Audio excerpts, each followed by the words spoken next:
Hello guys, magandang hapon. Ito mag-share naman ako ng bago kong binili ito guys, at talagang hinahunting ko palagi dahil ito ay kakaunti lamang ang ginawa. Siya nga pala, shout out sa Luzon, Visayas, Mindanao. Mabuhay tayong lahat. At ito guys, umpisa na natin.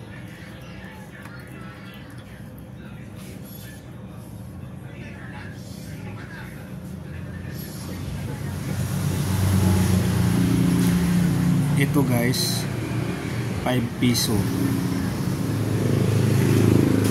year 2007, Republika ng Pilipinas.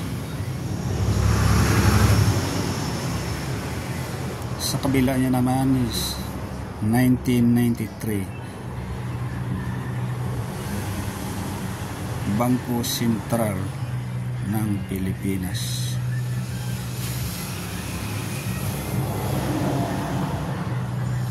Ganitong klaseng coins guys, 5 piso 2007. Ito guys ay mahal talaga dahil ito ay kakaunti lamang ang ginawa. Kaya pag ganitong klaseng coins guys, ganito ang kondisyon, nagkakahalaga ito ng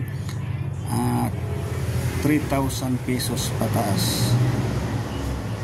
Hindi bababa to sa 3,000 pataas basta ganito ang kondisyon, kasi depende sa kondisyon. Year 2007, 5 piso, Republika ng Pilipinas.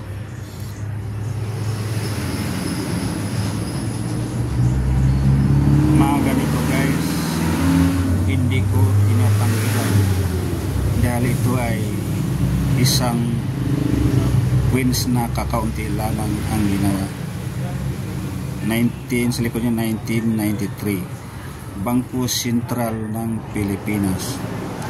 Sa harapan niya naman 2007, Republika ng Pilipinas, 5 piso.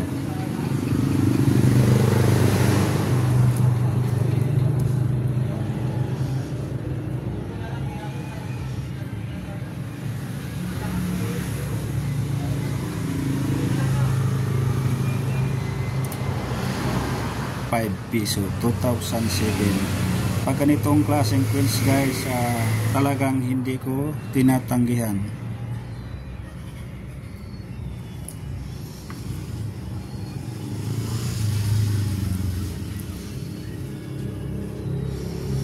Okay, next tayo. Dito naman tayo sa 10 piso.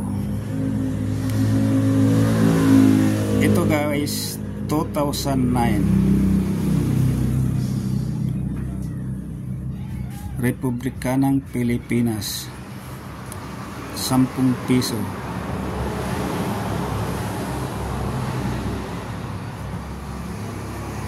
Sa likod niya naman 1993,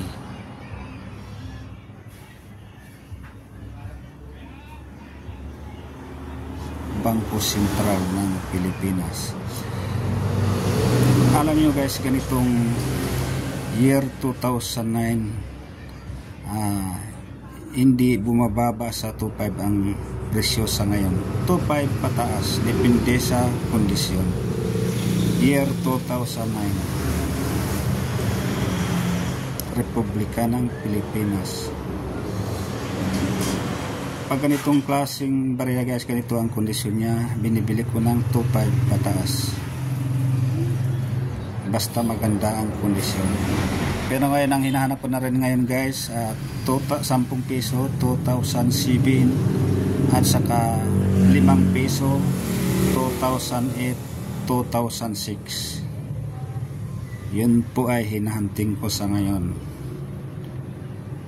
para makompleto lang ang aking koleksyon.